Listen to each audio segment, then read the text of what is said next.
દરેક નીતિની સામે કાયદાની રીતે ઊભો રહેતો SSK ન્યૂઝ ચેનલ।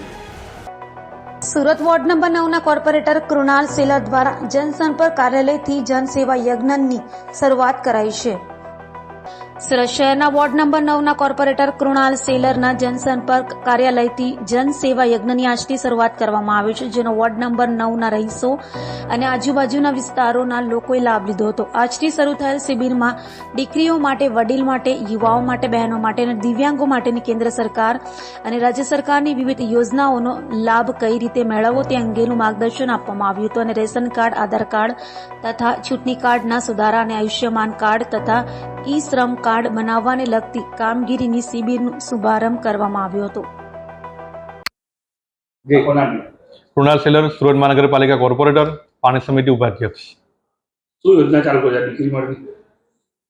આજ રોજ 10 ઓગસ્ટ 2024ના શનિવારના રોજથી મારા જનસંપર્ક કાર્યાલયથી કેન્દ્ર સરકારની અને રાજ્ય સરકારની વાલી દીકરીઓ માટે, મહિલાઓ માટે, યુવાઓ માટે, દિવ્યાંગો માટે તમામ પ્રકારની સુવિધા યોજનાઓ જે છે તેની ફોર્મ ભરવા માટે અને આયુષ્યમાન કાર્ડ, શ્રમ કાર્ડ જેવી જે યોજનાઓ છે જેનું ઓફિસથી જ, જનસંપર્ક કાર્યાલયથી જ રજીસ્ટ્રેશન કરવામાં આવશે।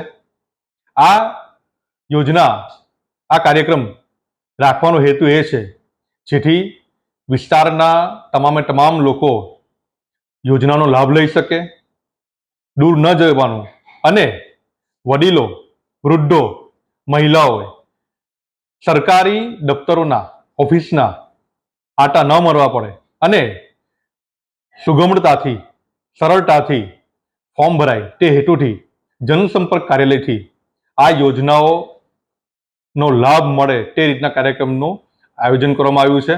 આ કાર્યક્રમ આજથી શરૂઆત કરવામાં આવી છે, જે દર સોમથી શુક્રવાર સુધી સાંજે 4 કલાકથી સાંજે 6 કલાક સુધી અને શનિ અને રવિવારે સવારે 10 થી બપોરે 3 વાગ્યા સુધી આ કાર્યક્રમ ચાલશે।